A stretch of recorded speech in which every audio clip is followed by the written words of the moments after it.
Hey everyone, welcome to Brain Trash from DSM to Dumpster Fire. My name is Maria. I'm Tabitha.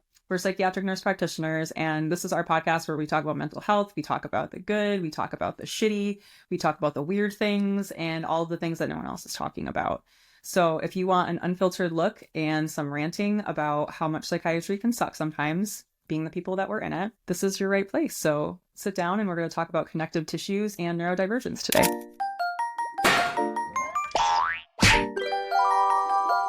Today we're talking about neurodivergence and connective tissue disorders, Ehlers-Danlos, all of those interesting things that often overlap a lot with autism and ADHD. So Tabitha, you've been in practice now for some time. We see a lot of neurodivergence in practice. When did you start seeing a pattern evolve with neurodivergence and connective tissue disorders? I feel like it was pretty early on. I just started to notice, I had this large caseload trend of women who are experiencing multiple autoimmune disorders, connective tissue things, MCAS, POTS, right? Some of these things that women get gaslit for in healthcare. And also meeting criteria for ADHD, autism, both. There's a big part of me that's like, why is this a thing, right? And I'm pretty often wanting to know the why behind things. And the further I searched for answers to that, the more questions I had, because I shouldn't say all, but most of the research I found was we're not really sure. This was really complicated and we should look at it further. But is anybody looking at it further? Because this is really common. Yeah. And we were just having the discussion before this where we were looking at all of the research and kind of what's out there. And we were talking about how it's interesting because there's not a whole lot on it that's sound evidence-based, right? But now there won't be because there's a ban on women in research, right? And these are things that are highly prevalent in women. So there are some statistics around those syndromes and neurodivergence. So what are the stats for men to women that we have on some of these disorders?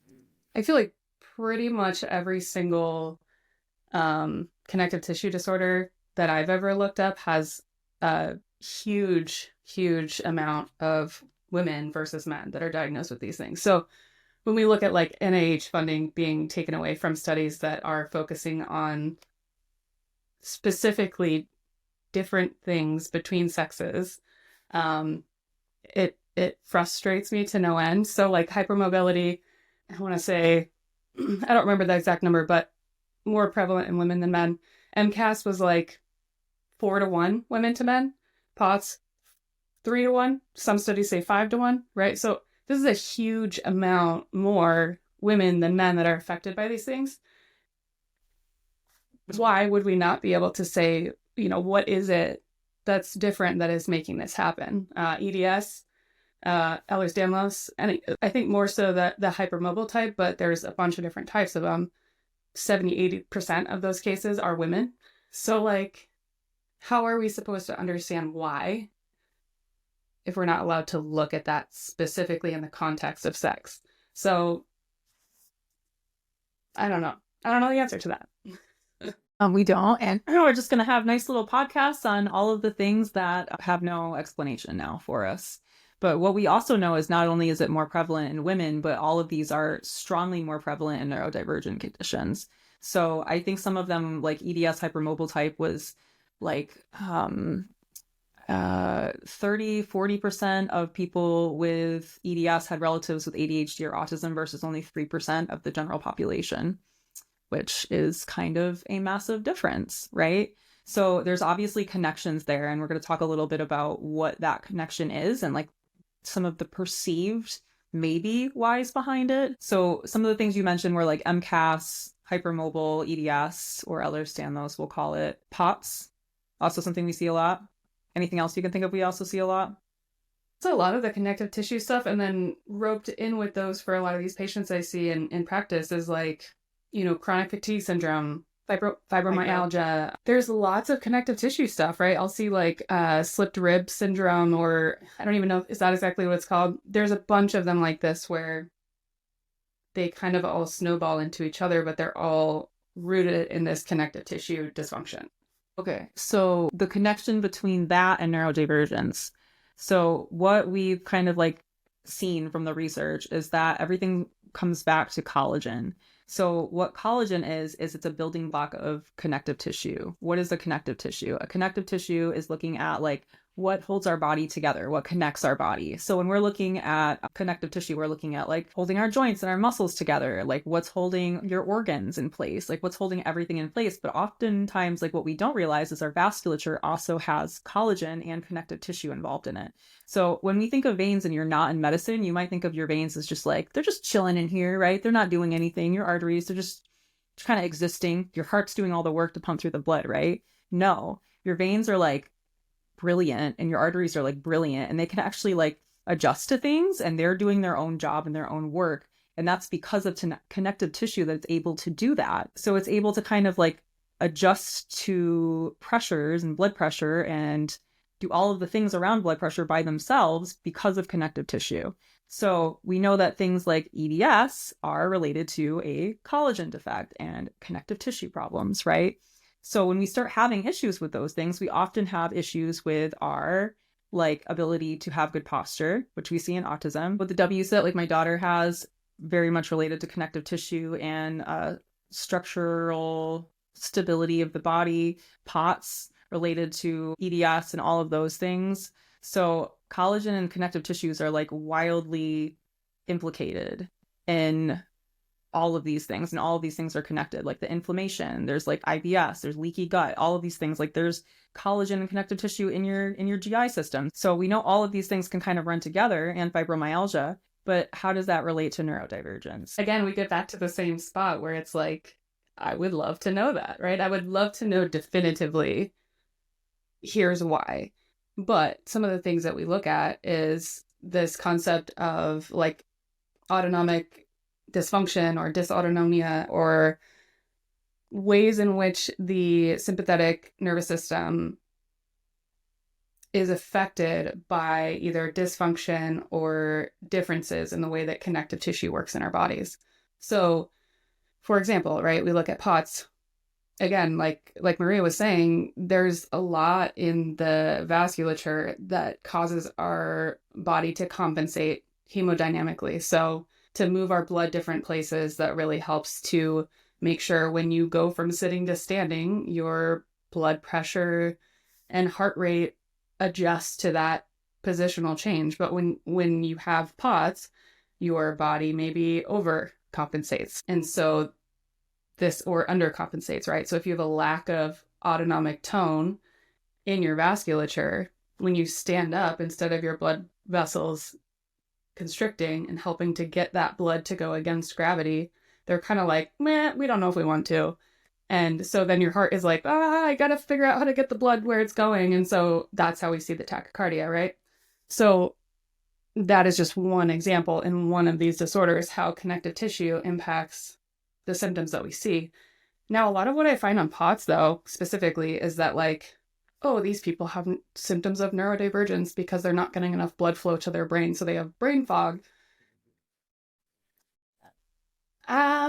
Maybe there's a bit of that in some ways, but it's also, POTS isn't something that's happening all the time.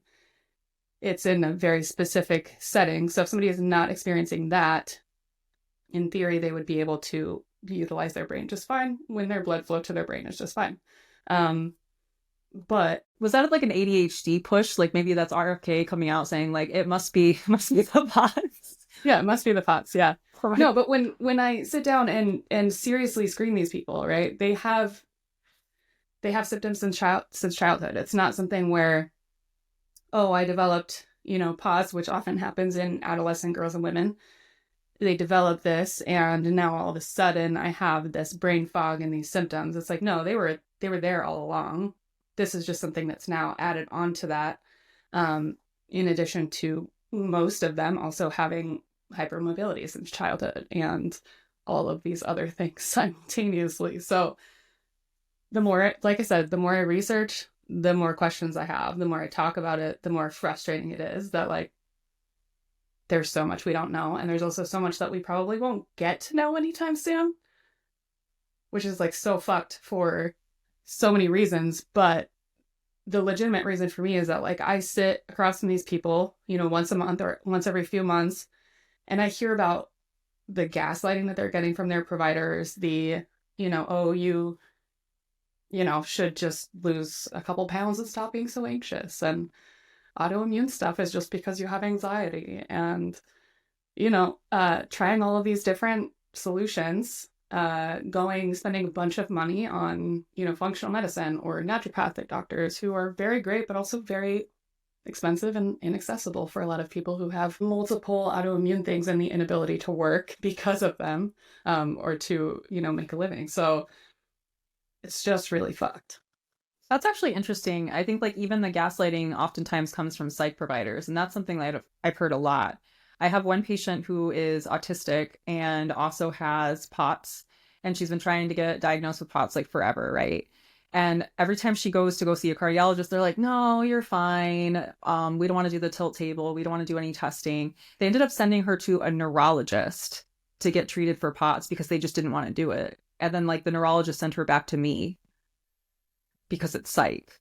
So like nobody even is giving them the time of day. And I think part of the reason is because when autistic people feel things, oftentimes like we're feeling things more intensely, right? So we have the interoception thing that's going on, which means like how do we sense things in our body? Sometimes that can be heightened, or sometimes that can be like dulled down to the point where like you're going to feel nothing until it's like very intense, and then all of a sudden it's very intense. And like there's a lot of gaslighting around, well, it can't be that bad, or like maybe you're just overthinking about it, or you're anxious, but like no, it's like heightened because of the sensory issues and because of like just being able to feel things in our body so strongly, right? So when these people are coming in to get help, psychiatric help or anywhere, I think it's the way it's communicated even to the provider is like, wow, this is terrible. I'm noticing this. This is like very urgent. And the provider's like, feels a little borderline to me. Feels a little like, attention seeking. And then they get pretty much sent home with nothing. Yeah, I feel like and even I have patients who have told me that they've gone to their cardiologist specifically and been like, I would like a tilt table test, or I'm experiencing these symptoms. I think I have POTS.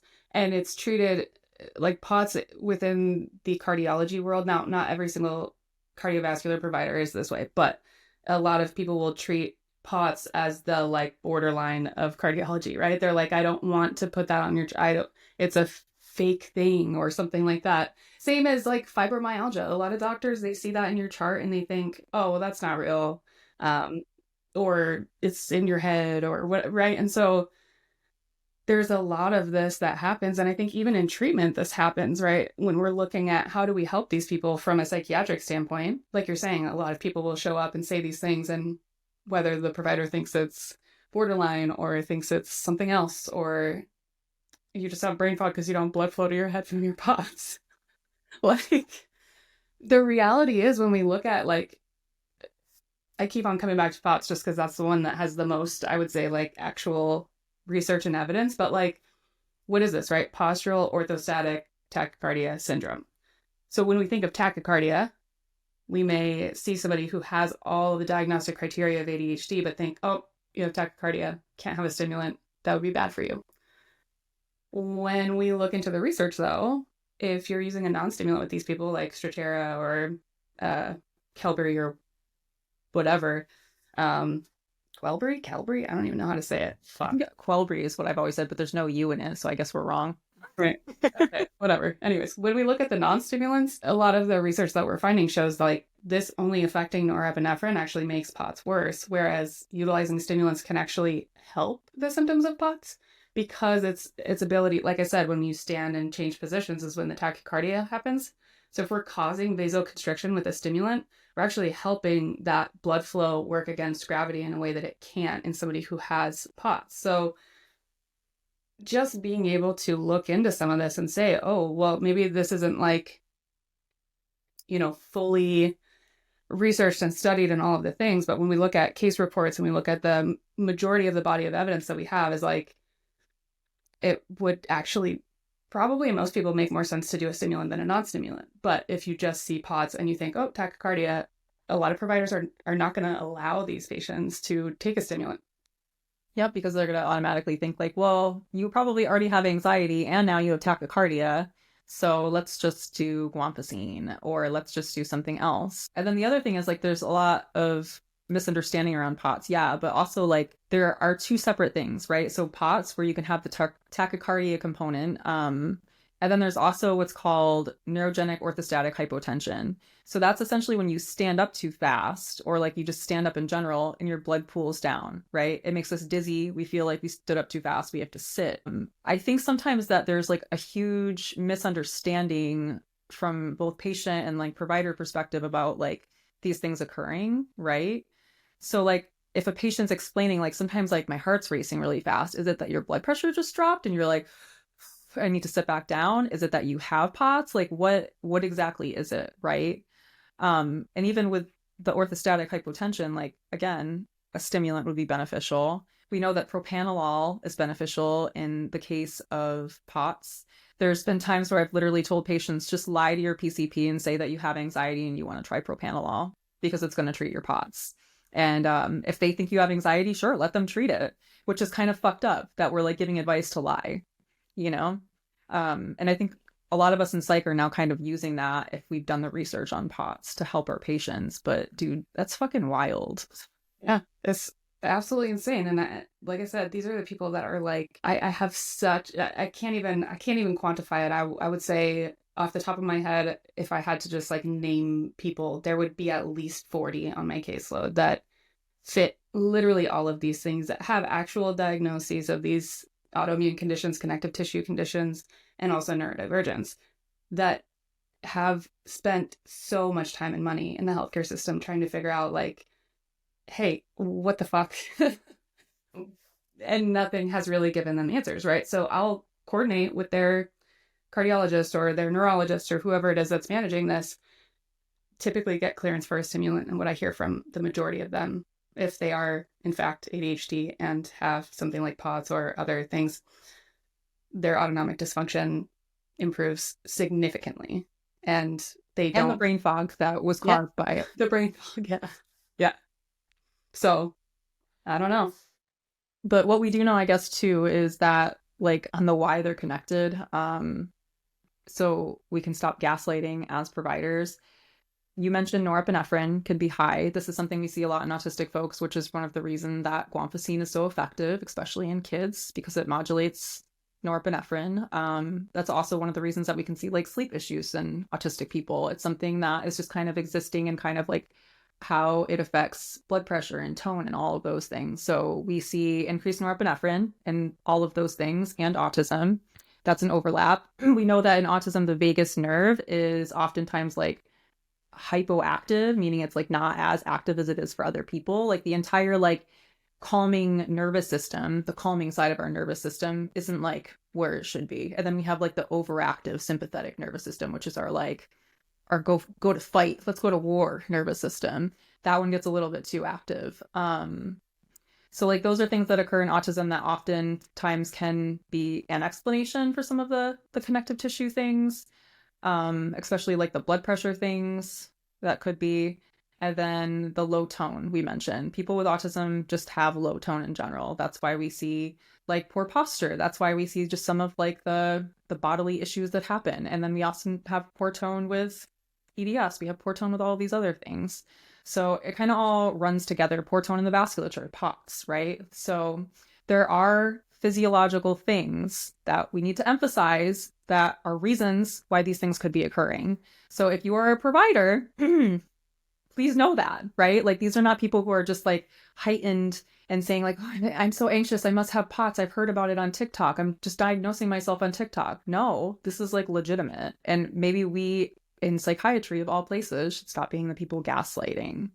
So things that could improve for these patients, I'd say like, well, we can't know more now that women are banned from being researched. But any advice you'd have for like your patients and seeking care or seeking anything?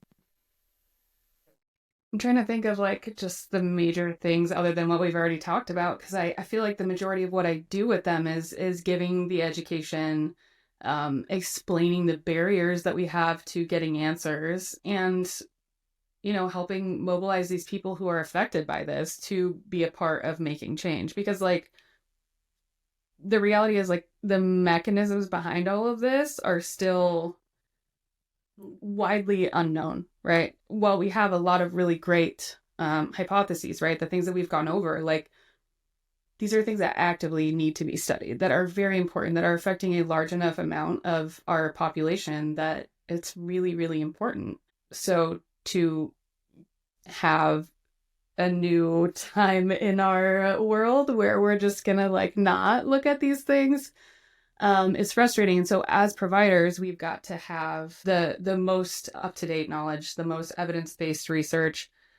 We're at least looking at it, right? You don't have to know everything, but to be able to hear your patient say something and say, oh shit, I didn't know that. Let me look that up, or let me look and see what I can find.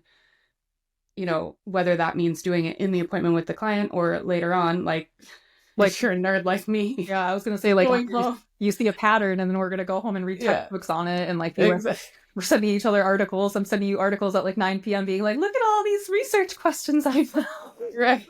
Right, because I don't know, like I don't understand. And again, everybody's different. I have a hard time being objective from any other perspective than my own, but when I see something like this so consistently that's presenting in the same exact way, and I'm going, there has to be a fucking link between all of this, I can't not figure out why. And, you know, I have joked before, does that mean I now have to go back and get a fucking PhD to do the research myself? Well, now the answer to that is no, because I don't want to be a part of any research lab right now for the next foreseeable future, or 4 years, or, you know, however long. So, but yeah, I think listening to people, believing them, same as we've always said with everything that we've talked about, is just like knowing that we don't know everything is the most important thing to know. And we are not the gatekeepers here to say like, just because I don't know about it, it doesn't mean it doesn't exist. Some of the resources I've given to my patient would be like, I think the Ehlers-Danlos Society has like a directory, which I've referred my patients to like look for treatment, because oftentimes they're going to see specialists and they're like, I don't know about this. Like, what do you mean? So having people who are specialized and trained in this, important. Having like a physical therapist, if you're hypermobile, who is trained in EDS and understands that there is a combination of like factors that keep neurodivergence and hypermobility like in the same bucket, right? So if they're treating you from that lens, that's a lot different than just going to a PT and having like, you know, I'm gonna go stretch.